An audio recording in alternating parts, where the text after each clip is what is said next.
നമ്മുടെ കിച്ചണിലെ വേസ്റ്റും കൊണ്ട് കമ്പോസ്റ്റ് ഉണ്ടാക്കാൻ ഏറ്റവും നല്ലൊരു സാധനം ഈ റിംഗ് കമ്പോസ്റ്റാണ്. ഇതിനകത്താകുമ്പോൾ ഉണ്ടല്ലോ നമുക്ക് എന്ത് വേണേലും തറച്ച് മുറിച്ച് ഇട്ട് കൊടുക്കാം അല്ലേ.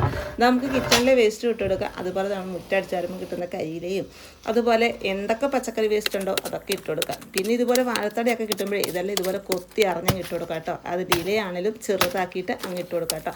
അതുപോലെ ചക്ക സീസണൊക്കെ ആയി ചക്കമടലും അങ്ങനെയുള്ള വേസ്റ്റുകളും ഒക്കെ നമുക്കിതിനകത്ത് ഇട്ട് കൊടുക്കാം കേട്ടോ.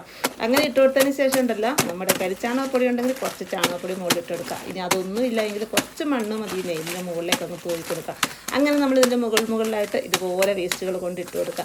അപ്പോൾ അങ്ങനെയാകുമ്പോൾ കുറേ പേര് പരാതി പറയുന്നുണ്ട് നിറച്ച് പുഴു പിടിക്കുന്നത്. അത് പുഴു പിടിക്കുന്നത് എന്താണെന്ന് അറിയുമോ? ഇതിനകത്ത് സ്ലറി അവിടെ തന്നെ കെട്ടിക്കിടക്കുന്നുണ്ടാണ് കേട്ടോ. അപ്പോൾ ഈ ഒരു സ്ലറി നമ്മൾ അതിൻ്റെ അടിയിൽ ഒരു പാത്രം വെച്ചിട്ട് അതിലേക്ക് പിടിച്ചെടുക്കുകയാണെങ്കിൽ ആ ഒരു സ്ലറി നമുക്ക് പച്ചക്കറികളുടെ ചുവട്ടിൽ ഒഴിച്ചു കൊടുക്കുകയും ചെയ്യാം. നമ്മുടെ ഈ വേസ്റ്റിൽ ഒട്ടും വെള്ളമയം ഉണ്ടാകുകയില്ല. നമുക്ക് പെട്ടെന്ന് തന്നെ നല്ല പൊട്ടിപ്പൊടിയായിട്ട് കിട്ടുകയും ചെയ്യും കേട്ടോ. അപ്പോൾ നമുക്ക് ഈ ഒരു വളം മാത്രം മതി നമ്മുടെ മുറ്റത്തുള്ള പൂച്ചെടികൾക്കും പച്ചക്കറികൾക്കും ഒക്കെ ഇട്ട് കൊടുക്കാൻ. നിങ്ങളും ഇതുപോലെയാണോ തയ്യാറാക്കുന്നതെന്ന് കമൻറ്റ് ചെയ്യണം കേട്ടോ.